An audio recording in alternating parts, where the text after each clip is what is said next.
The Newport Daily News, to be named later Vodcast. We've taken our show on the road a little bit here. We are on the gorgeous grounds of the International Tennis Hall of Fame in Newport, Rhode Island. As we know, next week the Hall of Fame Open comes here, and it's a week-long ATP tournament that kind of culminates with the annual induction ceremony of the Hall of Famers. Today we have with us CEO of the International Tennis Hall of Fame, former world number 4 and tournament director, Todd Martin. Todd, thank you for just taking a few minutes out. Thanks, Scott. All right. Well, let's start off with our Hall of Famers this year. You know, great class this year. Mary Pierce, Lena, and Yevgeny Kafelnikov. Talk about them. Great class. I mean, we're talking some star power. These guys were, great players in their time. Yep. So, Mary Pierce, Lena, and Yevgeny Kafelnikov all have one thing in common. They all won the French Open and the Australian Open in singles. Mary Pierce had a long career, top 5 player, in addition to her Grand Slam titles.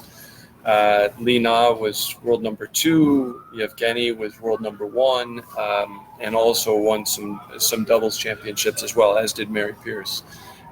They're coming from all parts of the world, which is really, I find, one of the beauties of the Hall of Fame. Got Lena coming from Wuhan, China. Mary is Canadian-born, Florida-raised in some ways, French citizen, and she lives in Mauritius. I think she's touching each location on her way home, on her way here. And then Yevgeny is from Sochi, Russia. And all wonderful players, all incredibly excited about this ultimate honor of induction into the Hall of Fame. Now, if you've ever been to the Hall of Fame ceremony, it generally starts at noon. This year it's different. You've moved it back to a 6 o'clock start. First of all, it's gorgeous around 6 o'clock here as the sun starts to set a little bit. Why the time change?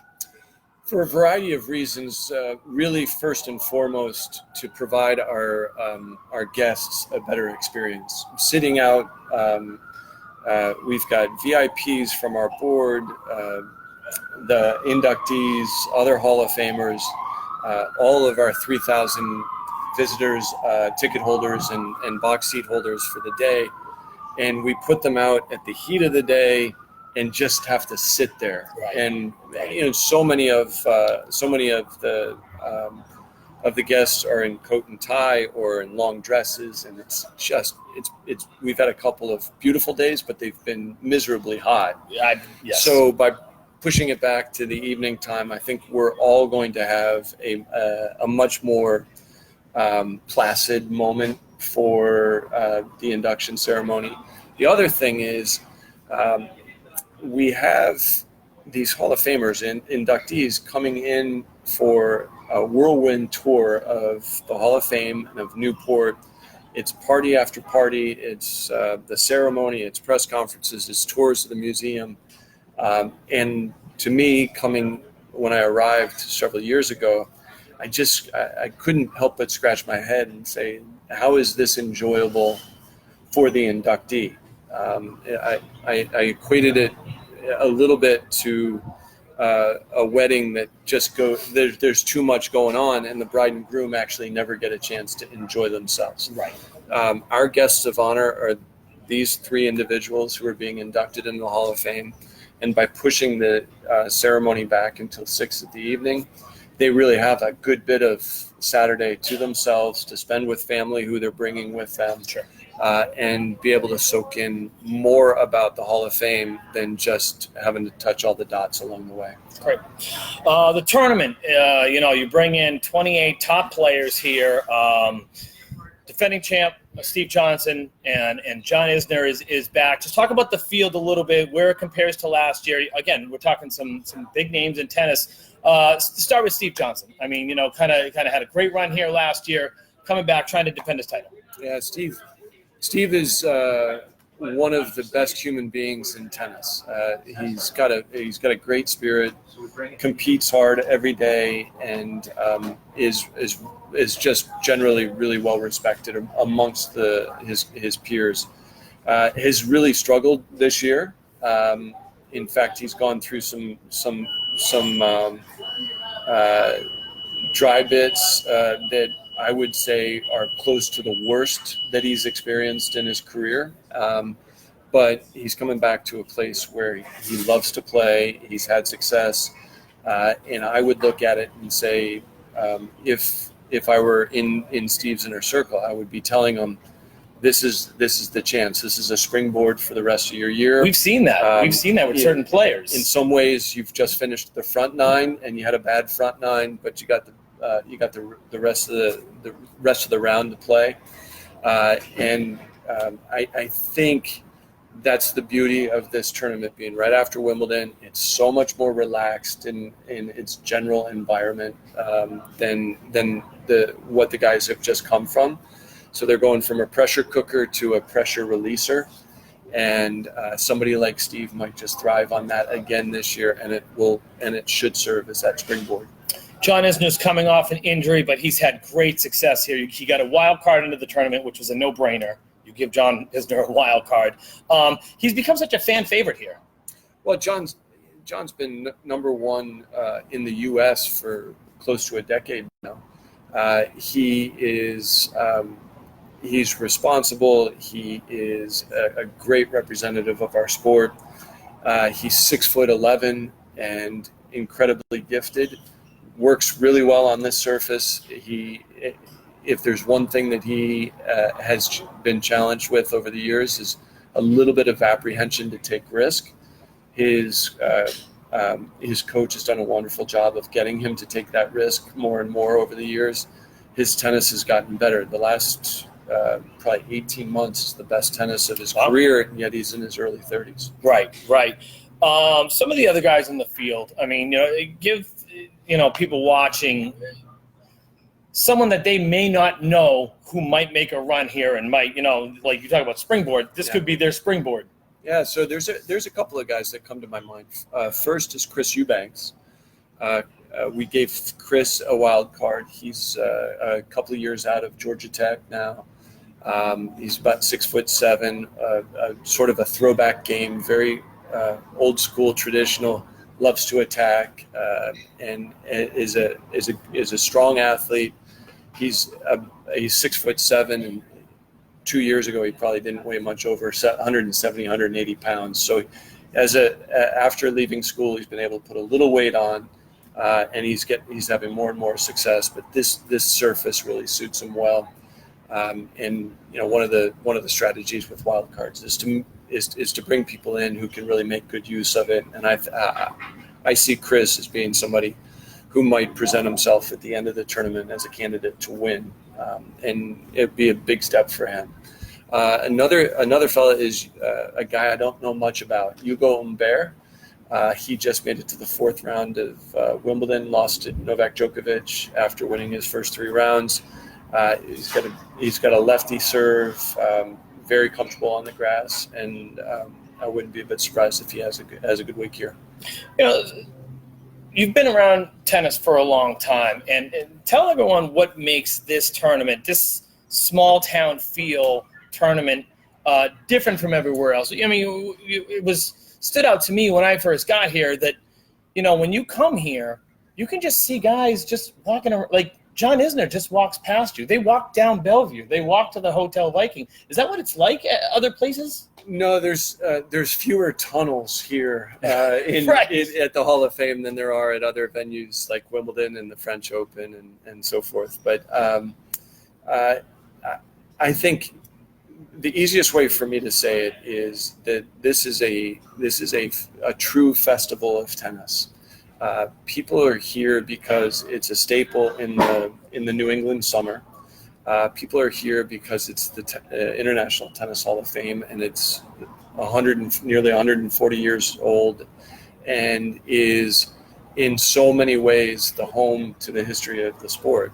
Not only are we the stewards of the history of the sport in inducting the Hall of Famers and the 12,000 square foot museum that we have, but we're also the home of the first U.S. Nationals, which is now the U.S. Open. Right. So if you look back at the roster of legends who have played on these grass courts in this historic stadium, you're not missing many names right. on that list. And I think all of that together makes this so much more compelling than, and I come from the Midwest, but so much more compelling than a run-of-the-mill tournament on a set of hard courts somewhere in the Midwest. If it's not Federer, people are not going to come and watch. Here, people are here for the experience, for the love of tennis and the love of the culture that the venue provides. Your Aces in Rhode Island program, this will be the second year? Correct. All right. So talk to them about that. And again, it's not just guys getting out on a court. You guys really do want to make this a community type event. Aces in Rhode Island certainly accomplishes that. Talk about that program, kind of how it got started, and some of the beneficiaries of the program. So Aces for Rhode Island is reflective of a Hall of Fame sort of key objective of serving with a philanthropic focus. And by having Aces for Rhode Island, or the way Aces for Rhode Island works is for every ace that happens during the course of the singles tournament, a donor can pledge to the Martin Luther King Center, Year Up in Providence, Redwood Library and Athenaeum, Newport YMCA, and 6 other nonprofits. They can make a pledge so that every one of those, let's call them 300 aces over the course of the week, is going to mean $5 for one of the nonprofits, or it's going to mean 10 cents for one of the nonprofits. So donors of all levels can support the causes that are most near and dear to their heart. And we're able to, as the Hall of Fame, bring a spotlight to so much of the good work that's being done in the community here in Newport and the greater Rhode Island community as right. well. I mean, this is a worldwide event, but it's going to be benefiting local places that people who live here know about, like the Martin Luther, the MLK Center, and the Redwood Library. I mean, worldwide event that helps locally. Well, we have a responsibility as the International Tennis Hall of Fame to serve the entire globe with our mission. That does not mean that we have any right to ignore where we reside. And this is a really important way for us to be able to engage with the community, make sure that we're good stewards of our own homes, and do a little bit of work on behalf of all these great organizations that are being supported through Aces for Rhode Island. Right. On top of the ATP tournament, you will have 2 exhibitions, and these are really fun. I mean, you've played in these since even before you were the CEO to get out there. Talk about the men's tournament, and then we'll talk about the women. This will be the first year that I embarrass myself on the tennis courts as the CEO. Yeah. Here we go. Which I have a feeling staff will really enjoy. Yes. So Yevgeny Kafelnikov, one of our inductees, Mats Wilander, Hall of Famer. Right. Jim Courier, another Hall of Famer, and you. The working stiff will all play in a sort of micro tournament on Sunday, July 21, leading up to the singles final and then the doubles final of the Hall of Fame Open. It's a really simple format. Jim and Mats will play a set, and then Yevgeny and I will play a set against each other. And whoever wins those 2 sets will play in a final. So it's about a 2.5 to 3 hour program. Yep. It's competitive at a very appropriate level. You used a phrase a couple years ago, a hit and giggle. Is it a hit and giggle? It is a compete and giggle. Okay, yes. Good. We are all better tennis players than we are jokesters. Right. And so we'll go out and we will play, but we will make sure that the fact that we don't do this for a living anymore is reflected in our behavior. it's a fun event, and for us to be able to infuse the old style wood and steel tennis rackets that the racket face isn't much bigger than my hands together,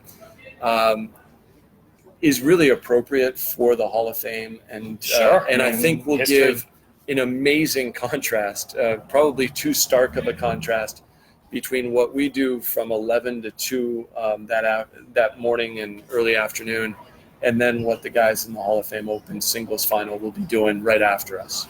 Second year in a row, you were bringing WTA players. Really, last year you brought in some wonderful players. Again, this year, is it to just expand the game, expand the experience here to bring in WTA players as well? So it's definitely to provide a better customer experience for our ticket holders, and the other really important element is we're the International Tennis Hall of Fame. We're not just representing one gender in our history. We have a responsibility to preserve and promote the history of the entire game. And to us, we've always felt like there was a void here without having women's tennis. We're not able to host back-to-back grass court tournaments or 2 grass court tournaments, one for men, one for women, in the course of a short summer. But we can do this on a special event basis. And so having Danielle Collins, who was in the quarterfinals of the Australian Open this year, got as high as number 12 in the world earlier this year. And Amanda Anisimova was just in the semifinals. She's 17 years old, was just in the semifinals of the French Open. And then they're also going to share the court for a little while with Rhode Island's retired professional Jill Krabis and Hall of Famer Gigi Fernandez. So it'll be a great celebration of tennis and spotlight of how great young American women's tennis is. Absolutely, right now. Absolutely.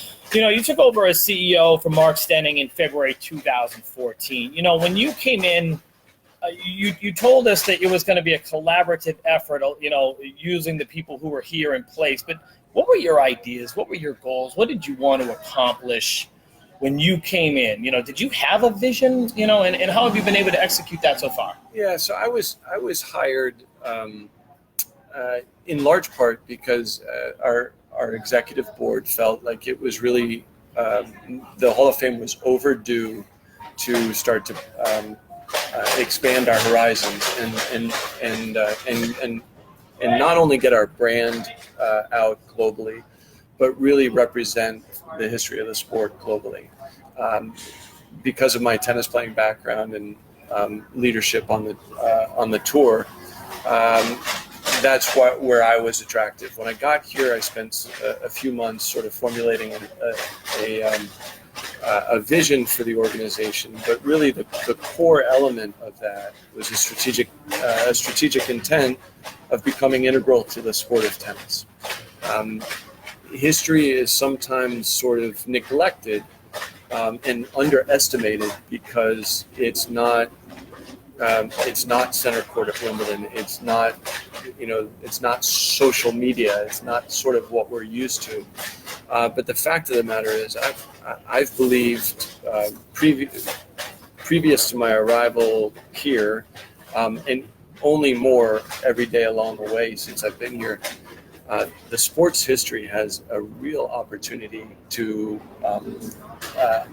aid in the growth of the sport. And so if we can become integral to the fabric of the sport, all the varying stakeholders of it, if we can be in that discussion, I think what we will see is a growth in the sport, growth in the interest, the participation, and viewership of the sport. All right. I got a couple quick, now that I have you, I got a couple quick things. Your opinion. These are just quick little questions. Before we get started, am I allowed to plead the fifth at any moment? Absolutely. Okay. You won't want to, though. These are good All questions. The best era for men's tennis. I mean, you're talking the 70s with Borg, McEnroe, and Arthur Ashe and Jimmy Connors. You're talking the 90s, which is yours. See, maybe you are a little partial. Agassi, Sampras, Jim Courier, Edberg, Becker. It's a long decade and a big decade. Or today. I mean, where you've got the big three, big four, plus some other guys mixed in there, Del Potro, Stan. Strongest top to bottom era. So I think strongest, I would say, and deepest, I would say the 90s. Yep. But I would also look at the 70s and think that there was so much that was happening in the sport that was really positive, that the Connors, McEnroe, Borg, Lendl, the transition from the 70s to the 80s was, for me, the most influential, because that's when I was growing up, and these guys made me fall in love with the game. I just couldn't get enough, and so much of it had to do with the inspiration that I saw out of professional tennis. When did you retire? What age? 2004. And how old were you then? I was 34. You were 34. I mean, I went back and took a look. Agassi retired at 36. His last major was at 33. Sampras retired at 32. His last major was 31. Today, right now, going on at Wimbledon is Nadal versus Federer. We're talking two top three players. Nadal's 33. Federer's 37. Still top of their game. Kevin Anderson's 33. Del Potro's 30. Isner's 34. These are all top 20 players. Evo is still in the top 80 at 40. Yep. What is, Serena, and Venus is still playing.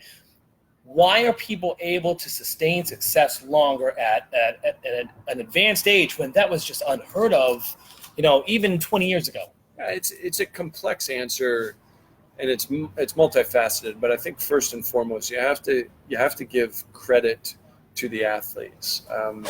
They are the beneficiary of greater sports science, and they subscribe to it. So our generation. Sports science was almost at its nascent phase, and some of my peers bought into it wholeheartedly. Some, like I, sort of bought into it 50-50. If I was training, I'd do it. If I wasn't, I didn't believe in it. I just didn't. Does it get harder as you get old? I mean, does it? It the does. motivation factor of it? No, I think the motivation. Well, you need to love what you do. If you're going to continue to chase this carrot well into your 30s after you've been around for Roger's, almost 20 years on the tour.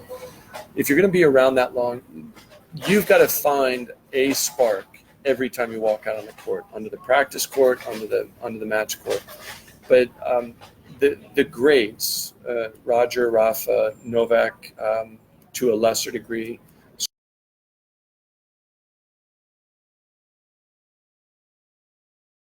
years and years, so they're never overdone. Well, Todd, we might. Looks like I never got this. Well, it was a good run, Todd. I don't think this is going to happen. Due to poor connection, your video has been paused. Consider moving to a better signal. Nope.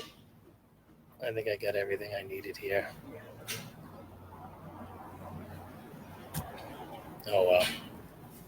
That'll be the end of the line. All right. Well. Are you good? Yes, we are very good. Hey, thank you. Thanks, Scott. Appreciate it. Oh, well, so it doesn't have to be on live video, but what? For 3 weeks, you were ranked number 4 in the world. Who were the 3 players in front of you? Sampras for sure. Yep.